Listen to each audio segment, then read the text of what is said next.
자, 일어나십시오. 주님이 창조하신 이 아름다운 세계를 파괴하는 그 모든 불법들이 멈추게 해 주시고, 전쟁도 멈추고 환경 파괴도 멈추고, 다시금 하나님이 창조하신 그 지구의 아름다움을 회복할 수 있는 그런 기회가 될 수 있고, 하나님께서 그들의 그 모든 마음들 속에 아름다운 마음을 집어넣어 주십시오 하고, 파괴하는 자들의 그 마음이 회개하고 아름다운 마음으로 변할 수 있도록 하나님이 역사해 주시고 하고 기도하겠습니다. 저희들이 주신 은혜와 그 사랑의 풍성하신 이상한 세상을 바라보면서도 느끼고 그 아름다움을 마음속에 심는 그 모든 것들을 파괴시키는 이 땅의 그 모든 불법, 그 죄들의 모양들이 사라질 수 있도록 도와주십시오. 주님의 마음을 닮아가길 원합니다. 주님의 형상대로 연합하여 주와 사귐이 있는 그런 세상이 되길 원합니다. 날마다 그 세상을 바라보고 살아가고 있는 우리들 지치지 말게 하시고 포기하지 말게 하시고 세상에 동화되지 말게 하시고, 하나님이 창조하신 그 아름다운 세계를 바라보며 앙망하며 끝까지 믿음으로 살아갈 수 있는 그런 제물이 될 수 있도록 주님 역사하여 주시옵소서. 예수님.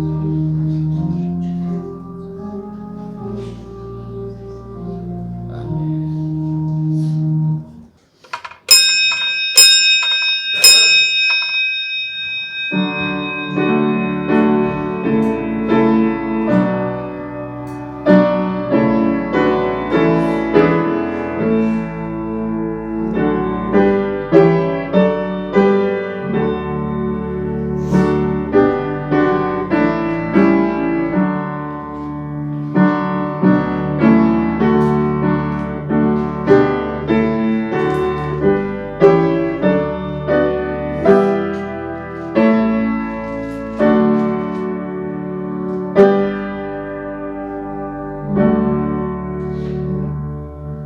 저희들이 주님 앞에 이렇게 머리 조아릴 때마다 하나님의 그 아름다운 그 섭리를 기억하고 찬양하고 또한 예배 드리기 위하여 이 자리에 나왔음을 알게 해주십시오. 습관이 아니라 진심으로 믿음으로 나오고 사랑으로 나와서 주님이 주신 그 풍성한 은혜를 마음껏 찬양하며 돌아갈 수 있도록 역사하여 주시기만 간절히 바라고 원합니다. 밖에 부는 그 산들바람처럼 주님의 그 영의 바람이 이 시간 여기도 불어 우리 모두 주의 영에 하나로 연합하여 온전히 주님과 하나 된 그 놀라운 예배의 시간을 보낼 수 있도록 주님 은혜 내려 주시 예수님 이름으로 기도드립니다. 아멘. 성경은요, 야고보서 5장 13절부터 18절까지. 너희 중에 고난 당하는 자가 있느냐 그는 기도할 것이요 즐거워하는 자가 있느냐 그는 찬송할지니라. 너희 중에 그런 자가 있느냐 그는 너희의 소원을 쫓을 것이요 그는 주의 이름으로 기름을 받으며 그를 위하여 기도할지니라. 믿음의 기도는 병든 자를 후원하리니 주께서 그를 일으키시리라. 혹시 죄를 범하였을지라도 사함을 받으리라. 그러므로 너희 죄를 스스로 고백하며 너희 하나님을 위하여 스스로 돌아가라. 너희가 하나님은 사랑이 있느니라. 엘리야는 우리와 성정이 같은 사람이로되 그가 비가 오지 않기를 간절히 기도한즉 3년 6개월 동안 땅에 비가 오지 아니하고 다시 기도하니 하늘이 비를 주고 땅이 열매를 맺었느니라. 야고보서의 중요한 주제 중에 하나가 바로 기도죠. 1장부터 그 얘기를 해요. 시련을 겪거든 인내하라는 그 얘기를 하면서 곧바로 지혜가 부족하거든 기도에서 얻으라 라고 그렇게 얘기를 해요. 그때마다 하나님께서 우리의 기도를 들으실 것이라는 그 믿음을 가지고 기도하라라고 그렇게 권고를 하죠. 우리의 삶에서 부족한 것이 있을 때마다 어떻게 보면 하나님의 자녀로서 기도한다라는 것은 이거는 의무가 아니고 권리예요. 그러니까 자녀이기 때문에 부모에게 무엇을 요구하는 것처럼 우리가 무엇이 부족할 때마다 자녀로서 당연한 그 권리 행사하는 것이 바로 기도다라는 그 말씀입니다. 그럼에도 불구하고 기도할 때마다 기도의 동기가 무엇인지 그 점을 점검할 필요도 있다라고 그렇게 얘기를 해요. 이 4장에서 그 얘기를 하죠. 기도하는데도 불구하고 얻지 못하는 것은 너희들이 정욕에 쓰기 위하여 그렇다라는 그 얘기를 합니다. 때로는 어떻게 보면 우리는 하나님의 뜻과 전혀 상관없는 무관한 그런 어떤 그 간구할 때가 굉장히 많아요. 그래서 그런 걸 요구하면서도 어떻게 보면 응답되지 않는다라고 생각하면 내가 아무리 기도해도 하나님께서 응답하지 않는데 뭐 기도 왜 해요? 라고 그렇게 생각하는 사람들이 굉장히 많아요. 기도에 응답하지 않는 것이 응답이라는 사실을 아시나요? 하나님의 뜻이 아니기 때문에 그 응답 안 하는 거예요. 하나님 쪽에서 응답인데 우리는 그것이 응답이라고 안 믿죠. 왜? 나는 내 원하는 것만 응답이라고 생각하니까. 그것 때문에 늘 어떻게 보면 기도하지 않고 좌절하는 것도 바로 그런 이유 때문에 그런 것이 아니냐라는 그 말씀입니다. 기도라는 것은 어떻게 보면 우리 삶의 모든 상황 속에서 적절한 거예요. 그 어떤 상황에 있든지 간에 기도하는 것은 분명해요. 특히 고난받을 때에 더욱 필요한 것이 바로 기도잖아요. 그래서 13절에서부터 이렇게 시작하면 너희 중에 고난당하는 자가 있느냐 그가 기도할 것이며 사실은 사람이 힘들면 기도하게 돼 있어요. 그 다음 보면 이렇게 이어지잖아요. 즐거워하는 자가 있느냐 그는 찬송할 것이며 이거는 누가 시키지 않아도 노래하게 돼 있어요. 기분 좋으면 속에서 그냥 그게 찬송이든 유행가든 흥얼거리는 것. 그 어떻게 보면 이 세상 모든 사람들이 가지고 있는 본성이기도 하고 이 세상의 모든 종교의 어떤 그 일상이 뭔가니까 힘들면 기도하고 좋으면 찬송하는 것이 바로 종교의 일상이다라는 그 말씀입니다. 지금 야고보가 권고하는 것을 단순히 그 종교의 일상으로서 여러분들 우리들에게 얘기하는 것 같아요. 지금까지 야고보서가 우리들에게 끊임없이 그 얘기하는 것은 다른 것이 아니에요. 그냥 기도하는 그 자체, 찬송하는 그 자체를 가지고 얘기하는 것 아니에요. 여러분들이 기도의 그 시간이 너무나 작구나. 세상 바쁘다는 것 때문에 기도 안 하네. 왜 기분이 좋을 때 찬송하지 않고 유행가 부르는데 뭐 지금 그런 식으로 얘기하려는 것 아니다라는 그 말씀입니다. 야고보가 궁극적으로 생각하는 것은 이거예요. 도대체 니는 누구를 바라보면서 사는데 그 얘기하고 싶은 거예요. 기도하라 찬송하라라는 것은 우리가 그렇잖아요. 신앙의 대상이 누구예요? 주님이잖아요. 하나님이시잖아요. 그 우리의 아버지 그 하나님을 바라보면서 삶의 희노애락을 겪으라는 그 얘기가 바로 기도하라 찬송하라는 그 말이에요. 늘 우리가 주목해야 되는 것은 하나님이시다. 주님이시다. 왜? 그분이 바로 우리의 인생을 주관하기 때문에 그렇다라는 그 말씀입니다. 그래서 기도하고 찬송하라는 거예요. 찬송이 나와서 그런데 이 찬송과 세속의 노래가 다른 점이 있어요. 뭐 그 리듬이 그렇게 해야 된다, 멜로디가 좋아야 된다, 뭐 그런 것보다도 그 유행가는 어떻게 보면 그 자기 감정 표출하라는데 거기에 모든 것을 실어요. 그런데 유행가는 아니에요. 유행가는 찬송은 아니에요. 찬송은 내 감정을 실기 위해서 찬송하는 것 아니에요. 찬송은 하나님 혹은 주님에게 집중하잖아요. 그런데 많은 CCM들이 어떻게 보면 뭐 여러 번 그 얘기를 했습니다만 자기 감정에 치우쳐가지고 가사 쓰고 곡 쓰는 경우가 굉장히 많아요. 거기에 어떻든 괜찮아. 뭐 랩? 괜찮아요. 괜찮은데 누구에게 집중하느냐라는 것이 굉장히 중요한데도 어떻게 보면 자기의 믿음 혹은 자기의 그 감정을 표출하는데 굉장히 집중하고 있는 그 모습을 보여주고 있어요. 이거는 근본적으로 방향이 잘못되었다라는 그 말씀입니다. 늘 하는 얘기지만 우리는 예수의 증인이지 나의 증인 아니에요. 내가 얼마나 예수를 잘 믿는지 하나님 아버지를 잘 섬기든지 그거는 문제가 되는 것 아니에요. 왠가하니까 성경에서 은혜 아니면 안 된다 그랬으니까. 그걸 증거하려고 위하여 우리가 사는 것이 아니라 예수님이 어떤 분이신지 하나님 아버지가 어떤 분이신지 성령은 어떻게 우리들에게 역사하시는지 그런 부분에 대한 증인이지 자기 증인 아니에요. 그렇게 본다면 여기에서 기도와 찬송은 행함의 문제가 아니에요. 방향의 문제예요. 네 삶의 방향이 어느 쪽이냐는 거죠. 특히 기도를 병과 죄와 연관시키는데 다 그렇다는 뜻 아니에요. 때로 죄가 질병의 원인 중에 하나일 수 있어요. 하지만 때로 전혀 그렇지 않을 경우도 있다라는 그 말씀입니다.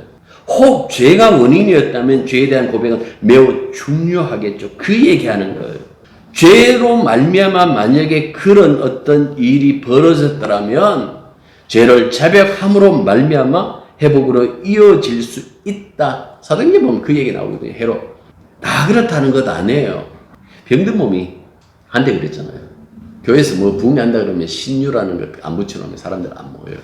그 두 개 얘기하잖아요. 하나는 뭐 은사개발, 하나는 신유, 하나 더 붙이면 축복. 기도요, 병 났습니다.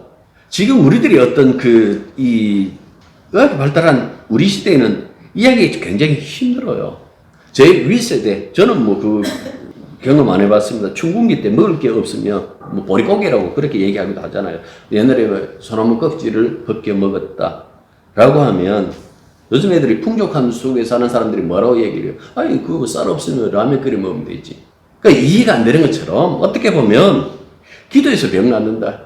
기도에서 병 낫는 것보다도 빨리 병원에 가고 검진해 가고 치료받는 것이 더 낫지 않느냐. 맞아요. 그 틀린 이야기는 아닌데 지금 야고보서에 이렇게 얘기하는 것은 어떻게 보면 그 시대를 이렇게 우리가 이해할 필요도 있다라는 그 말씀입니다.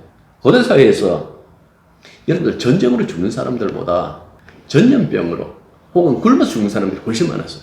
얼마 전까지만 하더라고요. 물론 그 각각의 시대마다 나름 뛰어난 의학 기술이 있었어요. 그런데 그걸 모든 사람들이 다 혜택을 보느냐? 혜택 못 봤어요.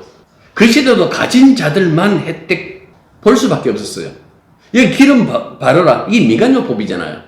이거는 성경에서만 이렇게 얘기하는 것이 아니라 그 당시에 그 지중해 주변의 모든 나라의 일반적인 사람들이 그냥 기름 발라요. 아마 올리브유나 아니면 허브 기름이나 이런 걸 발랐겠죠. 근데 이런 민간요법은 어떻게 보면 복불복이 아니에요. 자기 체질과 잘 얻어 걸리면 낫는 거고 그것도 안 들이면 죽는 거고. 그러니까 장로들을 청해서 기름을 바르고 치유의 기도를 맡기라는 것은 어떻게 보면 이런 사회적인 정황을 바탕으로 이해해야 된다라는 그 말씀입니다. 여기서 장로라는 이 단어가 보니까 그야말로 연로한 자예요. 나이 많은 자예요. 소위 말해서 경험치가 많은 사람이에요. 산전수전 공주년까지 다 치면서 살아온 사람들, 야고보는 이들에게 주의 이름으로 기름 바르며 기도하라라고 이렇게 얘기를 해요. 여기서 정말 중요한 것은 여러분들 주의 이름이에요. 나이 든 사람들, 경험이 많은 사람들, 그 사람들을 불렀다 했고 그 사람들의 경험치로 치료해 주라는 것 아니에요. 옛날에 왜 배 아프면 할머니들 와갖고 내손 약손이다 하고 이렇게 배에 주문해 주면 대부분 낫잖아요. 어디 속이 아프다라고 했을 때 여러분들 그 아까진기 발랐던 기억 혹시 있습니까? 근데 그게 치료는 안 되는데 분명히 심리적인 어떤 효과는 있어요. 뭔가 약을 발랐다라는 거. 여기서 얘기하는 것은 그것 아니에요. 주의 이름으로 하는 것이 이게 숨은 그림 찾기예요. 경험 아니요. 기름 아니요. 주의 이름. 만약에 이걸 빼버리면요, 이건 주술이에요. 사람들이 한때 여러분들 믿으면 낫습니다. 신유의 은사 있는 사람들 가갖고 왜 저 사람은 안 낫습니까? 물으면 항상 하는 소리가 있어요. 저 안 믿어서 그래요. 웃기는 얘기 아닙니까? 안 믿어도 낫게 하는 게 신유의 은사 아니에요? 믿음으로 나왔다면 왜 지가 돈 받는데? 1장 보십시오. 17절, 18절. 속지 말라라고 그 앞에서 얘기하고 17절부터 이렇게 얘기를 해요. 온갖 좋은 은사와 온전한 선물이 다 위로부터 빛들의 아버지로부터 내려오나요? 그건 우리가 땡길 수 없는 거예요. 그건 내려오는 거예요. 그냥 주시는 거예요. 그 다음에 보면 그가 그 피조물 중에 우리로 한 첫 열매가 되게 하시려고 자기의 뜻에 따라 진리 말씀 우리를 낳으셨느니라. 우리가 할 수 있는 것 아무것도 없어요. 남 당한 거예요. 우리는 이미 이렇게 풍성한 은혜가 주어졌다라는 것을 얘기하는 거예요.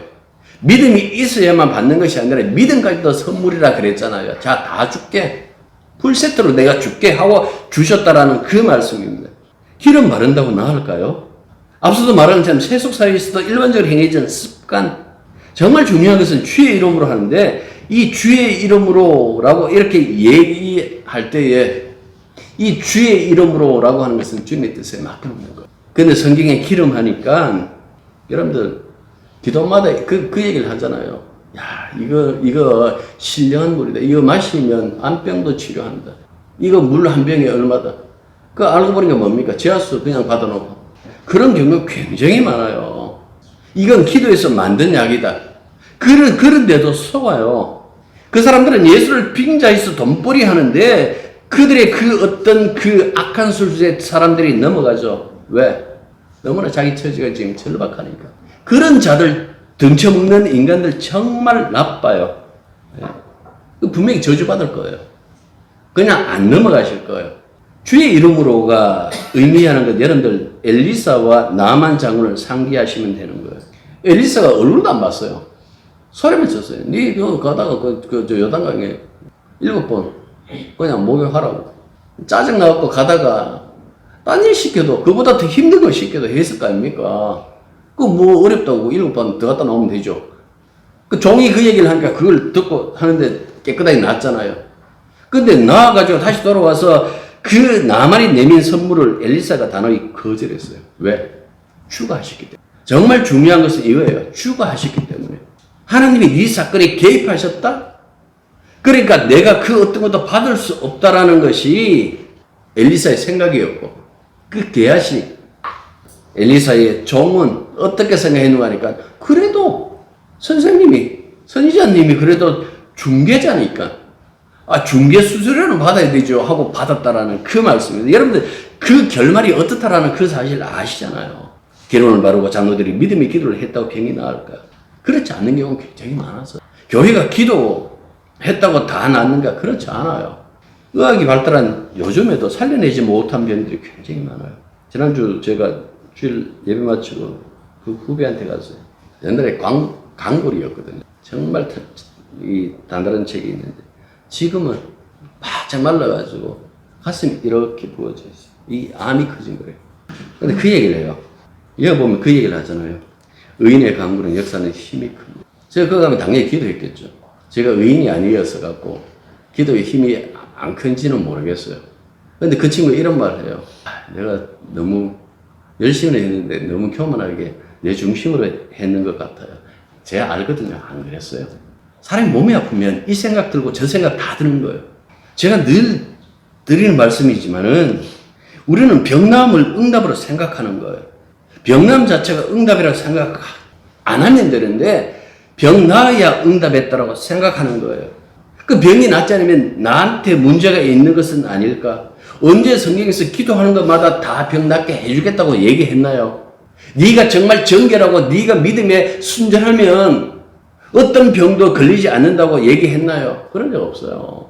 욥 생각해 보십시오. 성경에 의인이라는 단어를 쓰고 난 다음에 이름 나올 때 뭐 다니엘, 욥 이렇게 나와요.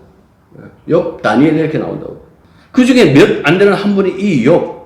이 사람은 의로워가지고 고난당해요. 그 의로움은 하나님이 그 얘기를 했잖아요. 내 종 욥 봤느냐? 세상에 그런 사람 없다. 아이고 그 하나님께서 그 사람 삶을 그렇게 잘 살도록 해주고 축복해 주니까 그 사람이 그런 거지요. 아니 뭐 모든 게 다 넉넉하니까 여유도 있고 그래서 예비 드린 것 아닙니까? 그 재산 다 빼보십시오. 되는가. 그래서 칩니다. 그래도 여전하니까. 그 다음에 그 얘기 두 번째 또 하잖아요. 한 번 더 얘기하시죠. 제 몸치면요. 결국 하나님이 욕할 거예요. 두 번 칩니다. 처음에는 버텼죠. 근데 못 버티지 않습니까? 그 3장부터 그 넘어가잖아요.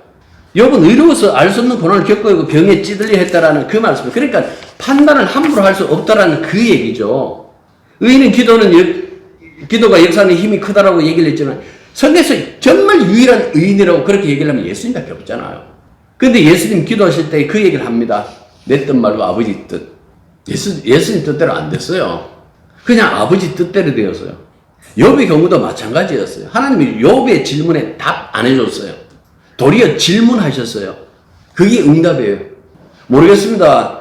우리도 어떻게 그렇게 위기를 만났을 때 이런 생각 할 수 있을지 모르겠지만은 때로는 그래요.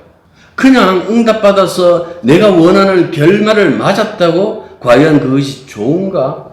아니면 하나님의 뜻대로 되는 것이 좋은가? 고난이든 질병이든 그 속에서 하나님께서 원하시는 것이 무엇일까요? 내가 너와 연합해 있다. 그것 아닐까요? 우리는 지금 어떻게 보면 죽느냐 사느냐 그 문제보다도 더 중요한 것이 있다면 하나님과의 그 바른 관계. 서로 기도하라는 것은 그것과 마찬가지로 서로 성도들 간의 바른 관계. 처음부터 이 야고보서를 쓸 때도 그랬잖아요. 너희들 뭔데 지금 이 성도의 관계를 깨트리느냐. 세상에 돈 많은 것이 그렇게 대수냐? 여기가 교회이지 않느냐? 왜 너희들이 하나 되지 못하고 하나님이 그렇게 만들어주신 이 관계를 깨트리냐? 그것 때문에 이 야고보서를 썼잖아요. 그래서 본문을 전체적으로 읽어보면 이거 지금 육체적인 병 고침보다도 어떻게 보면 영적 치유, 연합, 어떤 이런 문제에 더 많이 암시하고 있다는 그 말씀이죠. 이게 이해가 될지 모르겠지만 예수님이 십자가 달렸을 때 좌우편에 강도들이 함께 달렸어요. 사람들이 예수님을 조롱했잖아요. 왜 남들은 구원하는데 너 자신은 구원하지 못하느냐. 당신이 그 자리에서 내려오면 우리가 믿겠다라고 그렇게 깔깔거렸어요. 그 양편에 있던 강도 처음에는 그들과 함께 욕했어요. 당신이 구원자지 않느냐. 당신도 구원하고 우리도 구원해달라고 그렇게 얘기를 했습니다. 그러다가 한 사람이 마음을 고쳐먹죠. 아니, 은혜 받은 거죠. 그리고 이렇게 얘기를 합니다. 당신의 나라가 임할 때의 나를 기억해 주지. 그때 주님께서는 그 기도를 응답하시죠. 같이 죽어가는 그 마당에 죽어가는 자가 죽는 자의 그 기도에 응답해 주신다라는 그 말씀입니다. 정말 중요한 것은 그거예요. 죽음보다 더 큰 생명을 죽음에서 얻어요. 예수님이 죽음으로 죽음을 정복했잖아요. 정말 그거라면 그 죽음을 통해서 생명을 얻는데 정말 중요한 것은 죽음이 아니라 생명 얻음이 아닐까요? 영적 치유라는 것은 이걸 남기는 거예요.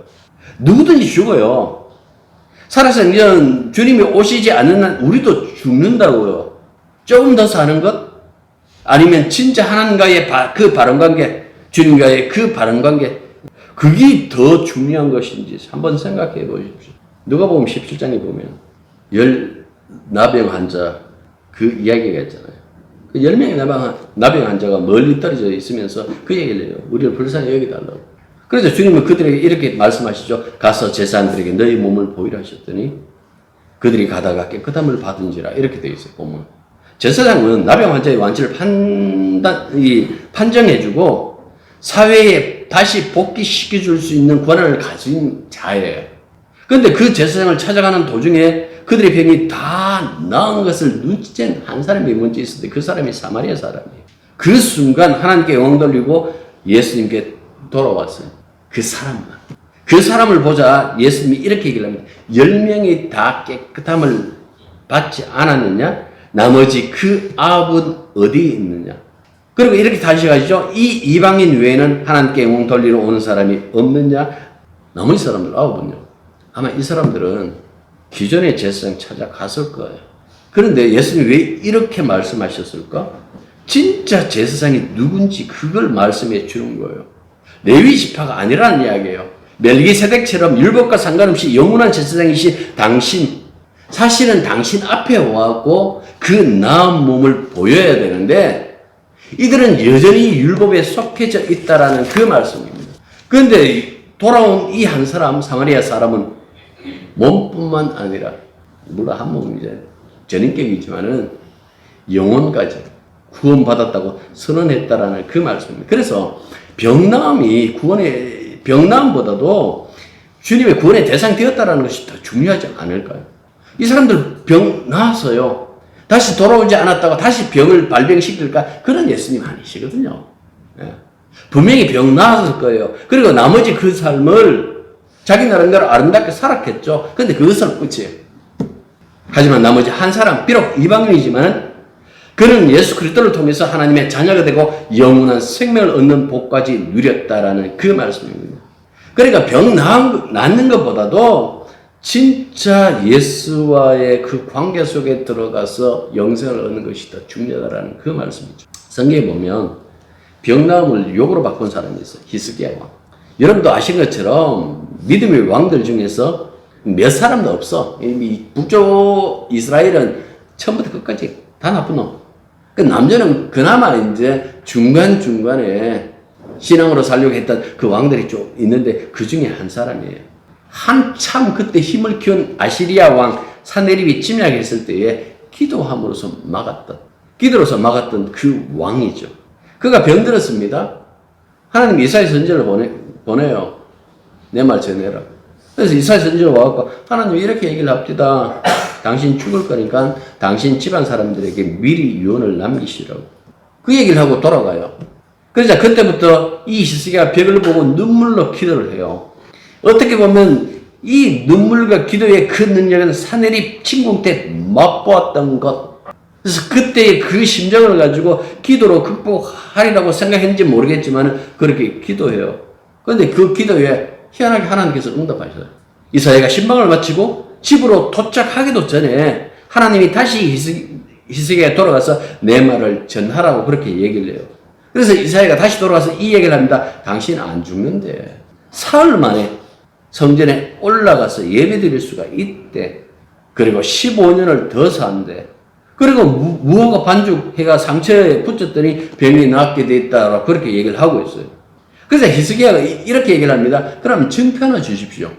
내가 사흘 만에 예배당에 가갖고 예배 드릴 수 있다라는 그 증표 하나 주십시오라고 하니까 그 유명한 아하스 해시계 묻습니다. 이사야가.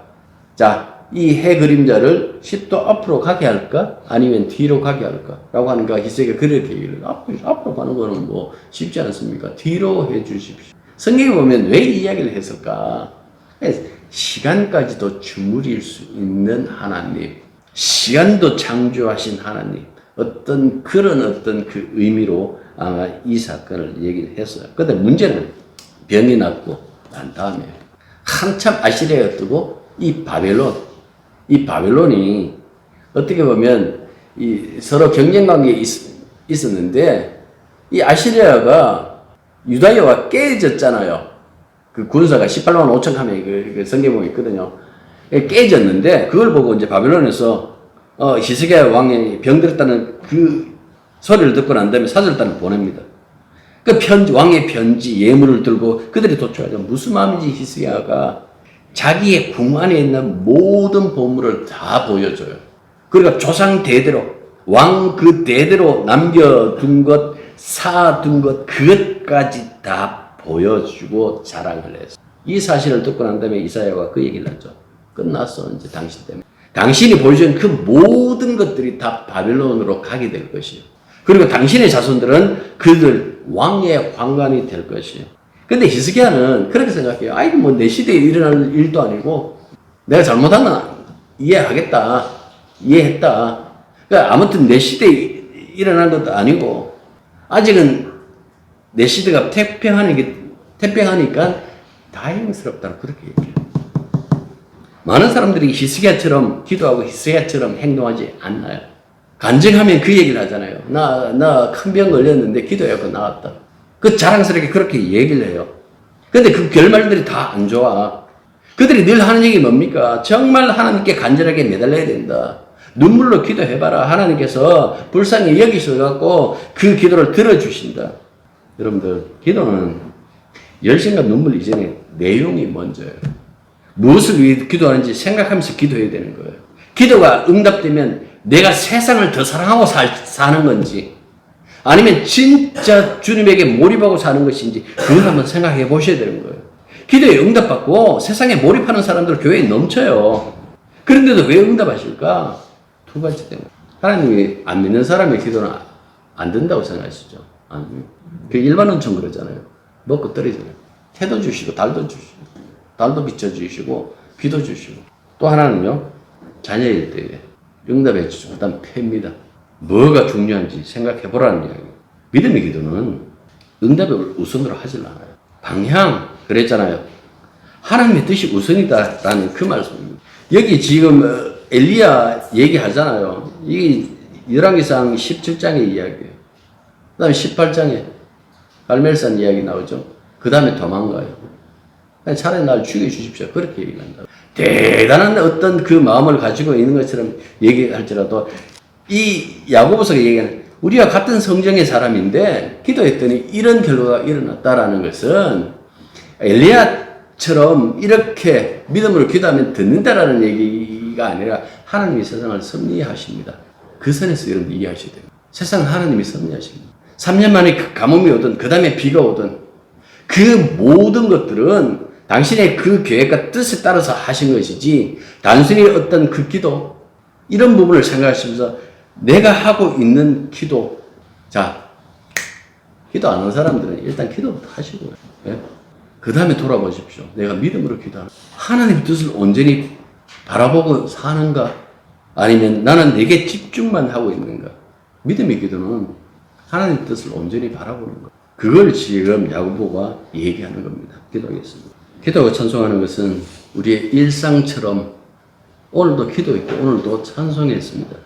하지만 그 속에 담겨져 있는 내용들이 하나님의 뜻에 합당한 것인지 그분의 뜻을 쫓아가고 있는지 삶의 방향이 하나님을 향해 있는지 주님과 동행하는지 이런 부분들을 살펴볼 수 있도록 도와주십시오. 기도하고 찬송하는 그 순간순간마다 우리들 자신에 집중하는 것이 아니라 오직 주님과 아버지 그 성령의 감동 아래에서 찬송하고 그 영광 돌리길 원하고 그런 삶이 온전한 삶이고 이미 응답받은 삶이라는 그 사실을 깨닫고 날마다 그렇게 살아갈 수 있는 저희들이 되게 은혜 내려 주시옵소서.